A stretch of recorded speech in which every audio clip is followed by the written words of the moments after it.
இளைஞர்களின் நலனுக்காக மின்னியல் சிகரெட் விற்பனையை முழுமையாக தடை செய்ய அரசு கடும் நடவடிக்கை எடுக்க வேண்டும் என்று சிகாம நாடாளுமன்ற உறுப்பினர் ஆர். யுனேஸ்வரன் வலியுறுத்தியுள்ளார்.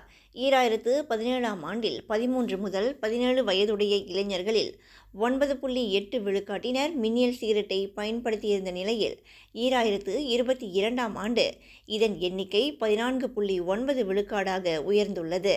மின்னியல் சிகரெட்டில் உள்ள நிக்கோட்டின் குறிப்பாக இளம் பெண்கள் மற்றும் இளைஞர்களின் மூளை வளர்ச்சிக்கு தீங்கு விளைவிப்பதாக மருத்துவ ஆய்வுகள் காட்டியுள்ளன.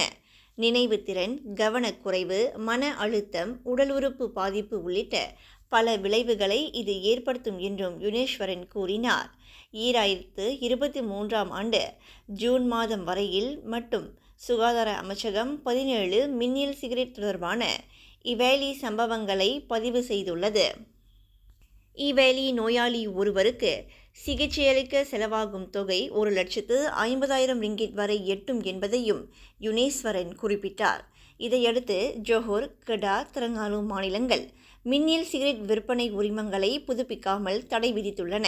இதுபோன்று மத்திய அரசு நாடெங்கும் ஒரே நேரத்தில் கட்டுப்பாடு விதிக்க வேண்டும் என அவர் வலியுறுத்தினார்.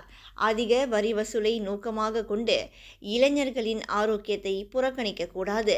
வருங்கால தலைமுறையினருக்காகவே இன்று அரசு சீரான முடிவை எடுக்க வேண்டும் என யுனேஸ்வரன் வலியுறுத்தினார்.